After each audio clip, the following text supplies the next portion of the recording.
Hey guys, what's up? This is Mansplaining Mike, and this is the Free America Podcast. I named it the Free America Podcast because America needs to be free from Israel. And I think this article is more proof of that. I'll have a link to the article below if I remember. Sometimes I forget. I think I forgot it in the last video too, but I'll try to remember in this one anyway. This one's going to be mostly about Epstein and Maxwell and the honeycomb trap that they were running here in the history of the Mossad as well, and their connections to the Mossad. So it is often claimed that the nation of Israel maintains the most sophisticated intelligence apparatus in the world. Of course, only the deepest and most knowledgeable of spooks will be able to confirm whether or not this is true, or just another popular misconception, propaganda. For my part, as a bumbling millennial Philistine, that's the writer, I'm Palestinian too, but I didn't write this. I decided to try to wrap my mind around the claim to better understand the history and capabilities of Israel intelligence and its relationship with the United States government. So hopefully this is interesting for everyone. I mean, it's interesting to me, but that just might be because I'm Palestinian. But I think it should be interesting to everyone, as Israel pretty much runs our country, it seems.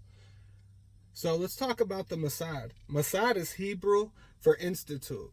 Is an abbreviation for Ha-Mossad L'Modeling Yul Tafkidim Mahudum, Institute for Intelligence and Special Tasks. It is state agency responsible for external intelligence and covert operations. It has been described as the world's most efficient killing machine. In addition to Mossad, external intelligence, the Israeli intelligence community includes Amman, military intelligence, and Shabak or Shibet, internal security. That's what that means. I guess it's Hebrew. I probably messed up the words really badly. I've never tried to learn to speak Hebrew before, nor do I really want to. In the past, there existed another agency called Lachem, or the Israeli Bureau of Scientific Relations, which mostly dealt in acquiring scientific and technical intelligence, particularly for Israel's nuclear program. Lachem became embroiled in a series of controversies, including the smuggling of over 800 Kryton switches, a component used in nuclear weapons, to Israel, via billionaire Hollywood producer and Israel's operative Arman Mulchan. That's not surprising at all. They run Hollywood, don't they? Without the required U.S. State Department munitions export licenses. And somehow we did nothing about it, just like we did nothing about the USS Liberty. And we're doing nothing about the United Nations members that were executed trying to deliver aid to the Palestinians. I mean, we never do anything when it comes to Israel. In my opinion, Israel owns us, but that's just my opinion. And throughout the next few episodes, hopefully it becomes more clear why I believe that we're owned by Israel.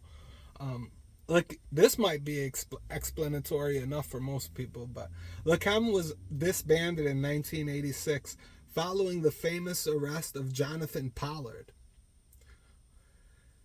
Wait till you figure out who Jonathan Pollard is. It's a hell of a story, to say the least. The most damaging spy for espionage on behalf of Israel. Yeah, guess who he was spying on? Pollard was a United States Navy intelligence employee in the Naval Anti-Terrorist Alert Center in Washington, D.C. He was paid by Israel for the deliverance of large amounts of classified documents to Lachem. Literally broke our laws and international laws, had people spying on our Navy, blew up the USS Liberty, and still we haven't done anything about any of it. We just let Israel run over us, make us look like simps or wusses. And then talking head Wolf Blitzer, then Washington correspondent for the Jerusalem Post, in a book published just several weeks before Pollard's arrest, wrote that there is no real fear in the U.S. government that American Jews are leaking information to the Mossad. That didn't agree with how he did it. It didn't come out well. Now that time has passed by, I think people are looking at that, shaking their heads. And just think, we haven't even got into IDF Special Defense Force 8200, which also has an interesting role in all of this. I'm going to try to go word for word here on what was in the article, because I think he did a good job and I think it's important. Unit 8200 is ostensibly responsible for signals intelligence and code deciphering, but is used for many other irregular missions. Its importance is evident by the fact that it is the largest unit in the IDF. A quick Wikipedia search will tell you that Unit 8200 is comprised primarily of 18 to 21-year-olds who are recruited for their ability to learn and adapt to new technology.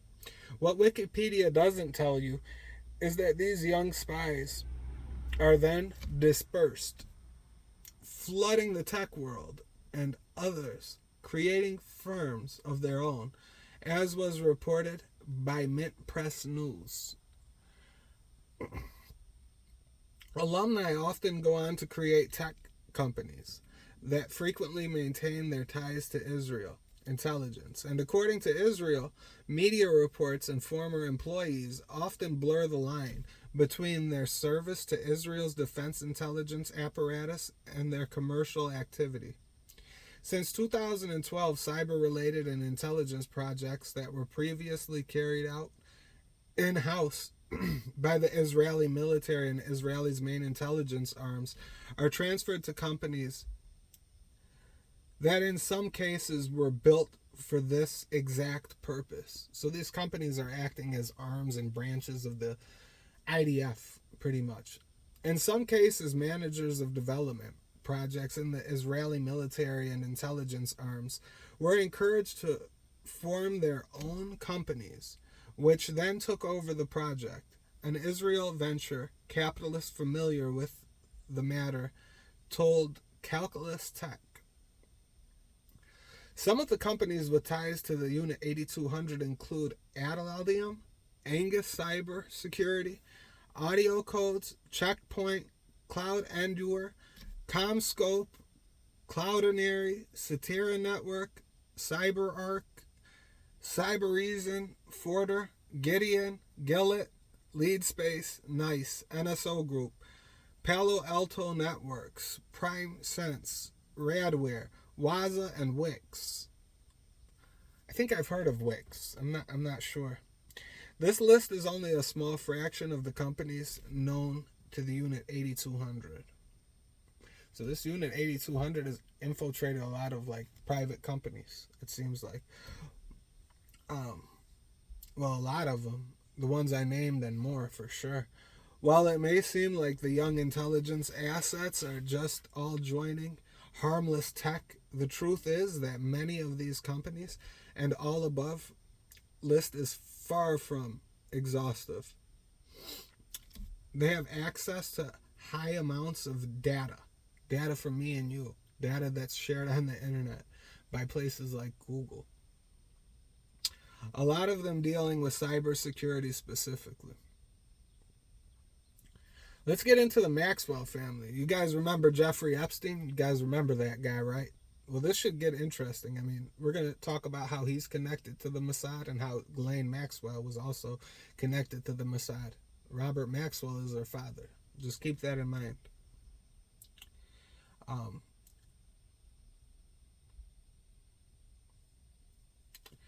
I mean, they're a hell of a pair. Maxwell and Epstein, I mean. Right? And some of their most consequential aspects of the life they spent are often ignored and overlooked. Whitney Webb describes him like this: Epstein is known as a sex criminal, and he certainly fits that description. But as investigative reporter Whitney Webb put it, he's not just a sex criminal. That's what they want to paint him as, is a sex criminal exclusively. He was also a financial criminal who dabbled in sex crimes. I don't think financial criminal goes far enough, personally. That's just my opinion. I mean, I guess it's up to you guys to make your own decisions on what you think. I just don't think so. Epstein was a key executive in an unnamed but clearly massive organization that's usually vaguely referred to by academics as transnational organized crime, which could be seen as integral part of the amorphous deep state. There's that word, deep state. Trump was right again. Let's go Trump. It seems like every day we find out more that he was telling the truth about. As Webb lays out in her highly informative work, One Nation Under Blackmail, the marriage between organized crime and the intelligence community is one of the most critical yet best kept secrets in the world, especially in the West. It is believed that he was financed by foreign entities to gather blackmail material, elected politicians, dignitaries, royalty, Hollywood influencers, Wall Street personnel, the financial elites, and other high-profile individuals from various consequential industries. The most visible connection to Israel intelligence would be through Ghislaine Maxwell's father, the media mogul, Robert Maxwell. So I had mentioned him earlier. He was a Czechoslovakian-born Jew. Why am I not surprised at that? He was most known as a publishing mogul. British Printing Corporation was his company, Mirror Group newspapers, and Macmillan Publishers, among other publishing companies. He is said to have led a flamboyant lifestyle. They say that about the sisters. In 1991, Robert Maxwell's body was found floating in the Atlantic Ocean, having apparently fallen from his yacht, Lady Ghislaine, named after his daughter.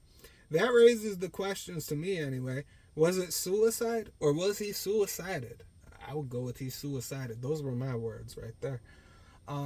Authors Martin Dillon and Gordon Thomas suggested that he died at the hands of the spy agency he worked for, Israel's Mossad. The assertion was made in unflattering biography titled Robert Maxwell, Israel's Super Spy, The Life and Murder of a Media Mogul. The book is not sympathetic towards Maxwell. He is portrayed as a vain, obese man of many excesses who they believe helped the Mossad in stealing intelligence gathering software from the U.S. before selling it around the world. And still, no reply from the United States. This is why I say, personally, that we need to free America from Zionism. We are completely owned by these animals. I mean, there's no question about it. That's what they are. We can see the genocide they're committing right now against the Palestinians. I mean, these are really horrible people. And if you ever have time, I'm not going to get into it today, but pick up the Babylonian Talmud and read about their religion.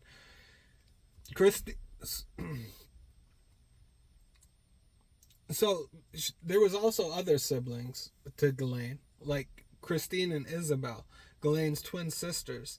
They have received minimal to no attention in the media, despite their senior positions at the Israeli intelligence front company Inslaw, which facilitated their father's most heinous act of espionage on behalf of Israel. The sale of the compromised Promise software, it's Promise without an E, to the U.S. national laboratories that house the core of the country's nuclear weapons systems. Wow, so it sounds like Israel might have information about our weapon system, like classified material. I wonder, are they able to launch our nukes, you know? I know they have their own, as was stated earlier. Well, anyway, after the multi-million-dollar sale of this venture to a competitor, Christine and Isabel became associated with successors to the Promise software scandal. Ghislaine herself became involved in these affairs as well, as did Jeffrey Epstein. No surprise there, right? His name comes up in all of this. Following his first arrest, they were courting some of the biggest names in the U.S. tech scene, which dovetailed with Epstein's investments in Israeli intelligent linked tech firms, Carbine and his claims of having troves of blackmail on prominent tech company CEOs during the same period, probably from that honeycomb trap with the little kids. So, for those of you who are unfamiliar with the Promise software scandal, it was considered one of the most brazen and successful operations ever conducted by Israel intelligence. In a nutshell, it was the sale of a bugged software to governments, corporations, financial investment firms, scientific organizations across the globe. The software enabled informative analysis of integration of disparable database on unprecedented magnitude, funneling all of the data back to Israel, of course. So who knows what they know about us and our allies. I think they blackmailed their way into NATO. I mean, it doesn't seem like the UN likes them very much, other than America, who keeps saving their tails. The acronym PROMISE stands for Prosecutors Information Management System.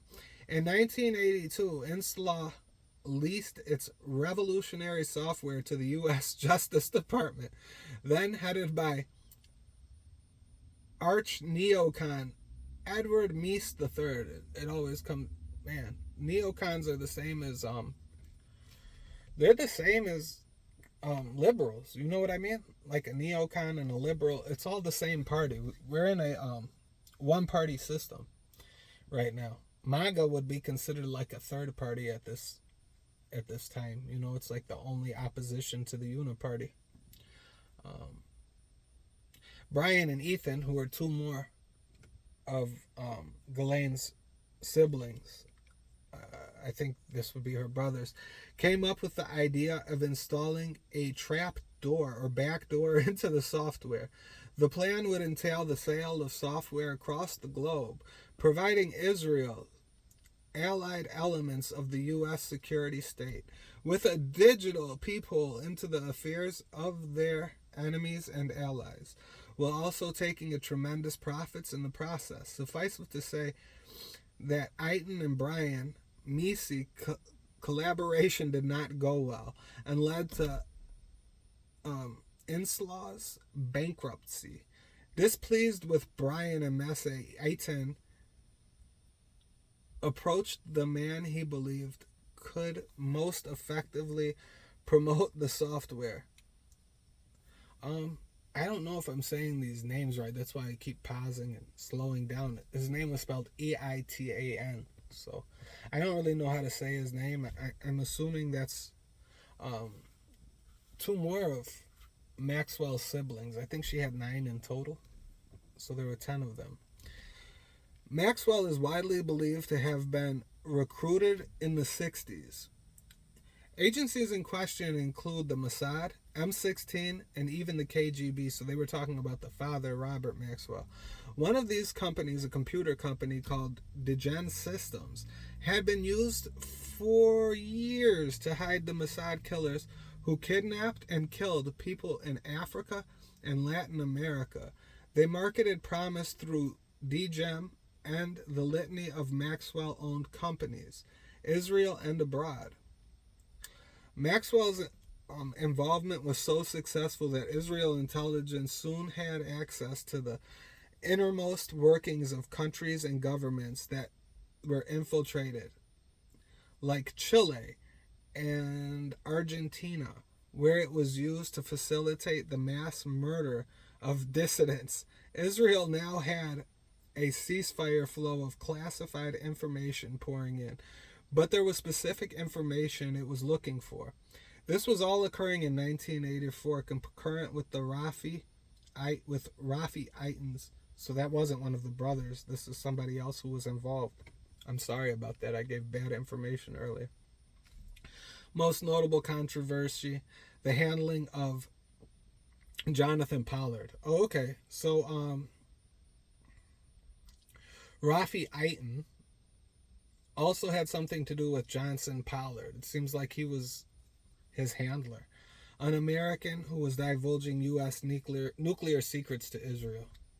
So he was an Israeli spy that was spying on the U.S. After Maxwell was murdered, his family would work to reestablish his empire. After establishing herself in New York at her father's urging to support his endeavors to extend his empire and activities into Manhattan, Ghislaine and Jeffrey Epstein initiated a sexual extortion operation on behalf of Israel's intelligence. So that's where all the child sex trafficking came from. It was for Israel. So everything that happened on Epstein Island can be blamed on the Israelis. Maybe I'm just crazy, but it seems as though the small nation of Israel exerts tremendous power over the United States government. And that wasn't my words. That was the words of the person who wrote this article. I'm going to leave the link in the description box. This time I'll definitely remember. It was nice talking to you all. I hope this was interesting to you. This is my longest video so far. I hope it's not the worst. Let me know in the comments. If I suck, tell me I suck. I don't mind. I need to get better at it, and that's the only way I'm going to learn is through criticism. So thank you all for watching, and have a blessed day.